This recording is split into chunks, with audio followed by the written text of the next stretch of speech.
अस्सलामुअलैकुम students, Khans academy में आप तमाम तुलबा का खुशामदीद है। जैसे कि आप सब जानते हैं 10th क्लास के जो है ब्रिज कोर्स पर एक सीरीज़ शुरू है हमारे चैनल पर। 15 दिन की एक्टिविटी हमने मुकम्मल कर ली है और अब जो है 16वें दिन की जो पहली आजमाइश है, यानी एक पहला छोटा सा आपका एग्ज़ाम है, इम्तिहान है, ये आपको मुकम्मल करना है। 1 घंटे का इसका वक्त है और 15 मार्क्स इसके लिए मुख्तस किए गए हैं। आपके सामने सवालात जो है नज़र आ रहे हैं। चलिए आइए देखते हैं पहला सवाल क्या है।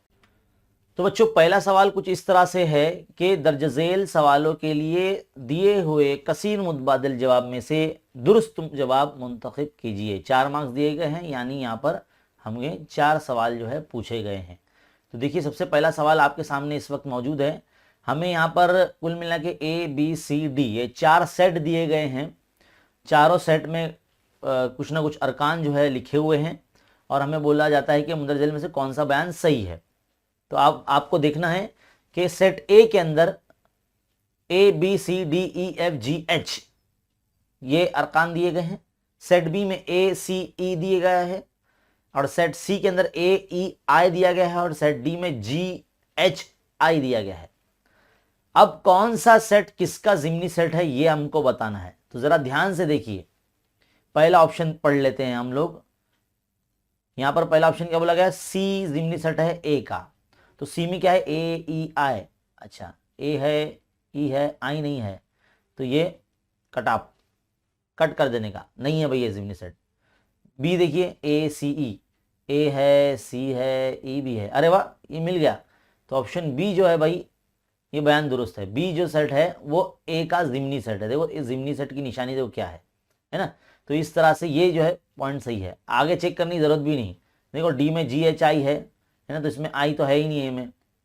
डी जो जिम्नी सेट है ए का हो ही नहीं, पॉसिबल नहीं है, तो सी भी कट कर दो। और बी जिम्नी सेट है डी का, तो बी में जो आंसर है वो डी में नहीं है ना, अरकान जो है सेम नहीं है, तो ये भी कैंसिल। तो इसलिए ऑप्शन बी जो है सही जवाब है। आगे बढ़ते हैं, क्या बोला गया है? दो मुतवाज़ी खतूत को अगर एक खत तकाते कता करता है ना, तो बनने वाले जावियों में से एक जावी की जो पैमाइश अगर 40 हो तो दूसरे नजरी जावी की पैमाइश कितनी होगी? अब छोटी सी शक्ल बनाकर अगर मैं आपको बता दूं, इस तरह से दो खतूत मुतवाज़ी है ना, इस तरह से मान लीजिए दो खतूत है, ये दोनों मुतवाज़ी है, खत L है, खत M है। मान लीजिए खत ये जो है P है, जो इन दोनों को दो मुतफरिक नुकात पर कता करता है। अब हमने देखे हैं कुल मिला के 8 जाविया बनते हैं। ये जाविया और ये जाविया मुतमासिल होता है एक दूसरे के। मान लीजिए ये जाविया 40 है तो ये भी 40 का हो जाएगा। ये नज़ीरी जावी की जोड़ी होती है ना, F बनता है, हमने बताया था आपको F बनता है ना। तो यहाँ पर जो इसका जवाब होगा कि भाई जब एक नज़ीरी जावी की जोड़ी 40 होती है तो दूसरे जावी की भी जो कीमत होगी वो 40 ही होगी, यानी ऑप्शन डी जो है सही जवाब होगा। आगे बढ़ते हैं सवाल नंबर 3 की तरफ। क्या बोला गया सवाल नंबर 3 में? कसीर रुकनी 2x² - 5x + 12, इसको जरीबी सूरत में लिखना है। अब इस कसीर रुकनी में जो मुतगय्यर का इस्तेमाल किया गया है x का, इसके साथ में जो लिखा हुआ नंबर है वो जरीब कहलाता है, कोएफिशिएंट कहलाता है। तो x² का जरीब क्या है? 2 है। x का जरीब क्या है? -5 है। और अकेला नंबर जो जिसके साथ कोई मुतगय्यर नहीं यानी 12, तो ये 12 है। तो इसको कॉमाज में लिखते हैं हम लोग, है ना, पिछली एक्टिविटीज में आपने देखा होगा। तो इसको कॉमा के अंदर लिखते हैं। तो कौन सा है भाई? 2 - 5 12, 2 - 5 12, ये पहला ही ऑप्शन है भाई, ए ऑप्शन, ये जरीबी सूरत इसकी होगी, है ना। तो ऑप्शन ए सही जवाब है। आगे बढ़ते हैं, अगला सवाल, सवाल नंबर 4। दो मुतवाज़ी खतूत को अगर एक खत तकाते करता है तो तकाते के एक जानिब बनने वाले दाखिला जावी की जो एक जोड़ी में से अगर एक जावी की पैमाइश अगर 50 हो तो दूसरे जावी की पैमाइश कितनी होगी? देखो हमने जो बोर्ड पे शक्ल बनाई थी, दाखिला जाविया मान लीजिए अभी थोड़ी देर के लिए सवाल नंबर 4 के लिए यहाँ पर अगर ये जाविया की जो कीमत है 50 है और देखो ये सी बनता है, हमने बताया था, है ना।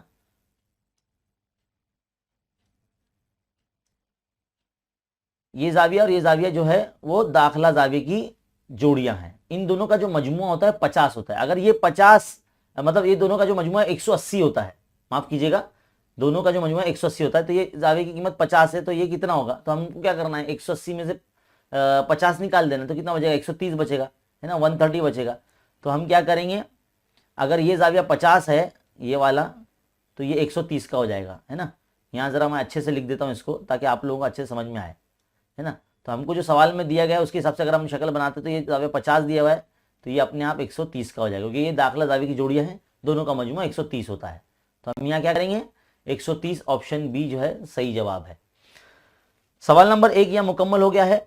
अगर इस तरह से आप हल करते हैं, 1 घंटे का वक्त दिया गया है आपको, और इंशाल्लाह आपको पूरे 15 मार्क्स मिलेंगे। यहाँ पर सवाल नंबर 1 कंप्लीट हो गया, जिसके 4 मार्क्स दिए गए थे, तो 4 में से 4 आपको पूरे मिल जाएंगे इस तरह से अगर हल करते हैं।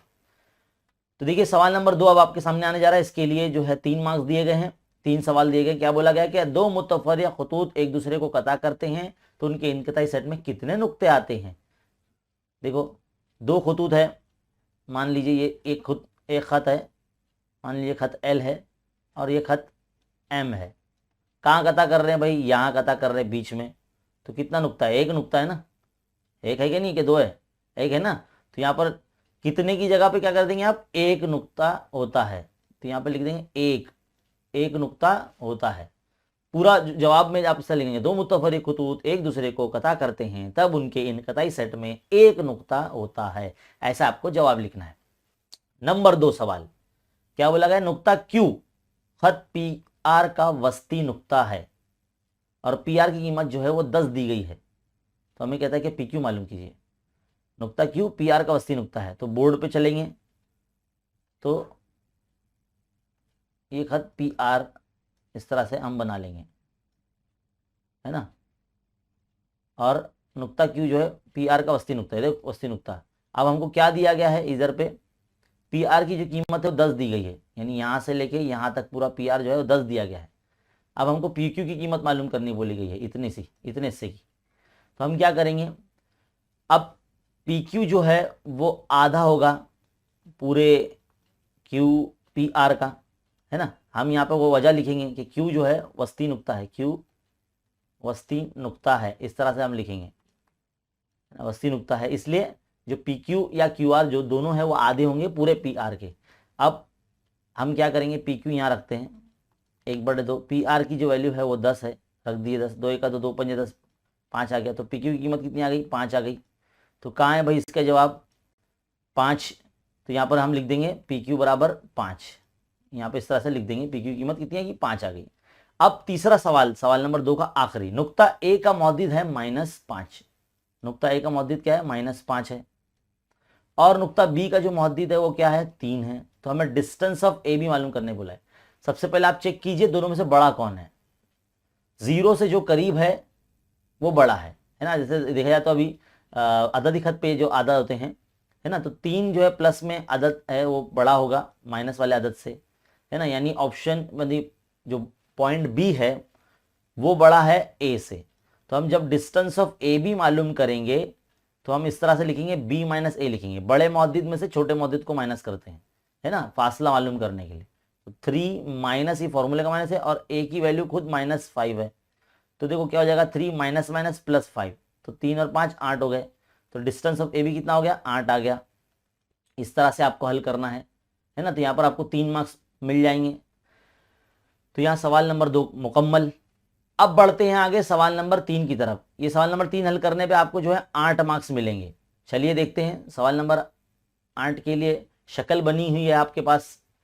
क्या बोला गया है कि शक्ल में RP, देखिए ये खत है RP और MS, ये दोनों एक दूसरे के मुतवाजी है ना, और DK जो खत है ये तकाते का काम कर रहा है यहाँ पर, है ना। अब हमको मालूम है 2 मुतवाजी खतूत और 1 तकाते जब यहाँ पर वजूद में आता है या शक्ल में होता है तो वहाँ पर 8 जाविये बनते हैं कुल मिला के, और हमने तमाम जाविये की जोड़ियाँ हमने पढ़ी है ना, नज़री जाविये, दाखिला जाविये, खारजा मुतबादला जाविये, दाखिली मुतबादला जाविये, है ना, मुतकाबला जाविये, मुतबादला जाविये, सब देखे हमने। तो अब क्या करना है, इसका इस्तेमाल करना है। देखो एंगल DHP 85 दिया, ये एंगल 85 है ना। अब हमको बोलता है RHD जाविया मालूम करो, PHG मालूम करो, HGS मालूम करो, MGK मालूम करो। तो देखते हैं सबसे पहले RHD, इधर है RHD। अगर आप गौर से देखेंगे, ये देखो ये दोनों जाविये जब मिलते हैं तो ये खती जोड़ी के जाविये कहलाते हैं, है ना। ये 85 है तो ये कितना हो जाएगा, 180 में से 85 माइनस कर दो, है ना। अगर आप 180 में से 85 अगर माइनस करते हैं तो आपको 95 आता है। कितना आता है? 95, है ना। तो यहां पर हम जो है इसका आंसर 95 लिख देंगे। तो ये खती जोड़ी की जाविया है, आपको कुछ इस तरह से लिखना है। तो बच्चों अब हमने जो सवाल है एक तरफ जो है लिख लिया है, ताकि आपको एकदम अच्छे तरीके से हम समझा सकें। देखो सबसे पहला जो आंसर है यानी आर एच डी की कीमत हमको मालूम अगर करना है तो हम क्या करेंगे, पहले दोनों जाविये का नाम लिखेंगे। आर एच डी, ये जाविया आर एच डी है ना, आर एच डी ये वाला जाविया, इसको जमा करेंगे किसमें, जो हमको दिया ना डी एच पी, उसमें डी एच पी ऐसे लिखेंगे और इक्वल टू 180 लिखेंगे। वजह क्या लिखेंगे भाई, खती जोड़ी के जाविये। क्या है? खती जोड़ी के जाविये, ऐसे आप लिखेंगे, खती जोड़ी के जाविये। अब यहाँ पे DHP जो है आपको 85 दिया गया है, 85 डिग्री, और ये तो 180 एज इट इज है। RHD जो है आपको मालूम करना है, तो आप ऐसे ही रहने दीजिए। तो एंगल RHD जो है इस तरह से ऐसे रहेगा। 180 के माइनस में जो है आपको 85 को ले जाना है, तो 180 में से 85 माइनस हो जाएगा तो कितना बचेगा? 95 बचेगा। तो एंगल RHD जो है आपका वैल्यू 95 आ जाएगा। तो यहां पर आपका पॉइंट नंबर जो 1 है सॉल्व हो जाता है। इसी तरह से अब आगे बढ़ते हैं अगले एंगल मालूम करने के लिए, एंगल PHG। एंगल PHG अगर फाइंड करना है आपको, तो देखो सबसे पहले फिगर में शक्ल में PHG यहां पर है ना। तो जरा गौर से देखिए, एंगल PHG एंगल RHD का जो है मुतकाबला जाविया है। तो हम यहां क्या करेंगे, सेकंड एंगल मालूम करने के लिए यहां पर मुतकाबला जाविया की जोड़ी लिखेंगे, यानी PHG जो है वो बराबर है एंगल RHD के, और यहां वजह बताएंगे मुतकाबला जाविया, वर्टिकली अपोजिट एंगल है ना, मुतकाबला जाविया। अब RHD हमारे पास 95 है देखिए, तो इसलिए एंगल PHG जो होगा वो 95 होगा, क्योंकि RHD और PHG दोनों इक्वल है ना, मुतकाबला जाविया, इसलिए इसकी कीमत जो 95 तो इसकी भी 95 होगी। तो यहाँ पर पॉइंट नंबर 2 भी हल हो गया। अब पॉइंट नंबर 3 यानी ऑप्शन सी HGS, ये एंगल देखिए गौर से, ये एंगल है ना। अब अगर गौर से देखेंगे HGS ये जो जाविया है, ये जाविया DHP जो हमको सवाल में दिया गया जिसकी कीमत, उसका नजीरी जाविया है। ये क्या है? नजीरी जाविया है।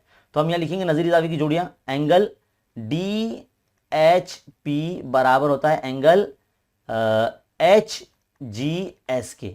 रीजन क्या लिखेंगे यहां पर? नजीरी जाविया यानी करस्पॉन्डिंग एंगल, नजीरी जाविया, इस तरह से आप लिखेंगे, है ना। तो इसलिए हम बताएंगे कि जितना DHP था उतना HGS भी उतना ही होगा, यानी 85 डिग्री होगा, है ना। तो 3 एंगल हो गए, ऑप्शन सी भी हल हो गया। अब बारी आती है ऑप्शन डी की। तो ऑप्शन डी जो है हम यहां आपके सामने लिखते हैं।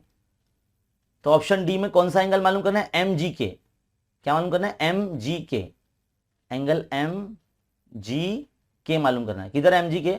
MGK, देखो ये एंगल, जरा गौर से देखिए, ये एंगल भी मुतकाबला जाविया है MGK, किसका? HGS का, जो हमने यहां भी फाइंड किया है ना।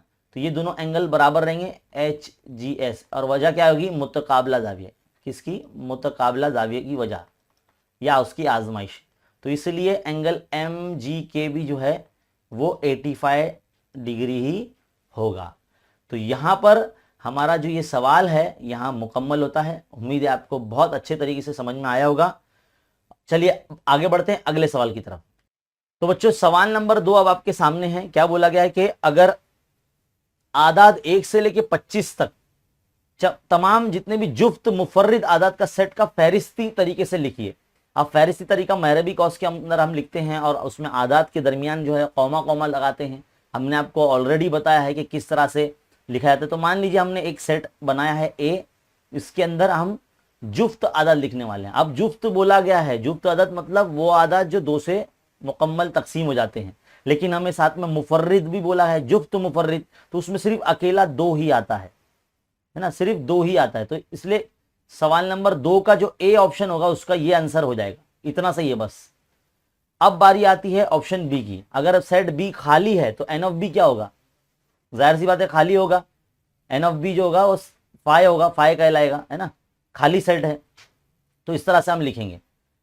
तो अब बढ़ते हैं सवाल नंबर 3 की तरफ। सवाल नंबर 3 में क्या बोला गया, मुख्तसर कीजिए। क्या दिया गया है, 4x² प्लस 7x माइनस 1, है ना। ये जो मसावत दी गई इसको जरा एक तरफ हम लिखते हैं और फिर आपको समझाते हैं। देखिए बच्चों, अब हमने जो है इसको अलग तरफ लिख लिया है। इसके अंदर क्या करना है, पहले लाइक टर्म कसीर रुकनी है तमाम, इसको लाइक टर्म इसके अंदर जमा करना है। सबसे पहले इधर माइनस करना और इधर जमा करना है। देखिए सबसे पहले तो क्या करेंगे, 4x² plus 7x minus 1, bracket खोल देंगे। ब्रैकेट के बाद माइनस है, मतलब अंदर वाले जितने भी आदाद है यानी ये सब, सबकी अलामतें तब्दील हो जाएगी। तो ये -x² हो जाएगा, ये -8x हो जाएगा, ये माइनस माइनस प्लस 7 हो जाएगा, अलामतें बदल जाएगी, है ना। प्लस ये तो एज इट इज रहेगा x² प्लस 10। लाइक टर्म कौन से, मतलब जिनकी दर्जा सेम है, ये है, ये है और ये है, सबको एक साथ में लिख देंगे। देखो यहाँ पर क्या हो रहा है, 4x² फिर -x² फिर प्लस x², है ना। फिर बाद में सिर्फ x वाले कौन है, ये है ना, ये है और कोई नहीं है। तो इधर पे लिख देंगे 7x माइनस 8x। अब यहाँ पर कांस्टेंट टर्म कौन से हैं, -1 है, प्लस 7 है, प्लस 10 है, इस तरह से लिख देंगे। तो देखो -x² प्लस x² कैंसिल हो जाएगा, क्या बचेगा, 4x² बचेगा, है ना। 7x में से 8x जाएगा तो सिर्फ -x बचेगा, है ना। और यहाँ पर देखो 7 में से 1 जाएगा तो 6 बचेगा, 6 और 10 कितने हो जाएंगे, 16 हो जाएंगे। तो ये आपका आंसर आ जाएगा। मुख्तसर करना था, यहाँ पर आपका आंसर मुकम्मल। अब बारी आती है मुख्तसर कीजिए। पॉइंट नंबर 4 जो दिया गया यहाँ पर, 3√2 प्लस √8 और माइनस √50।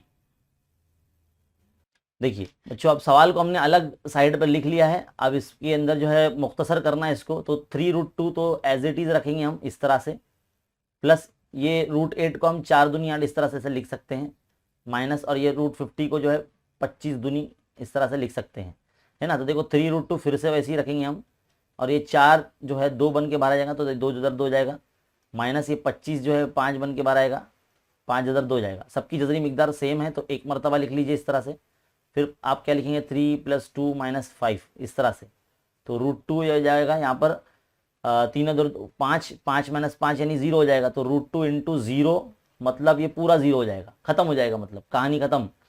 तो पूरे सवाल का जो आंसर है वो 0 आ जाएगा, है ना। तो यहाँ पर हमारा चौथा सवाल का भी जो है सोल्यूशन मुकम्मल हो जाता है।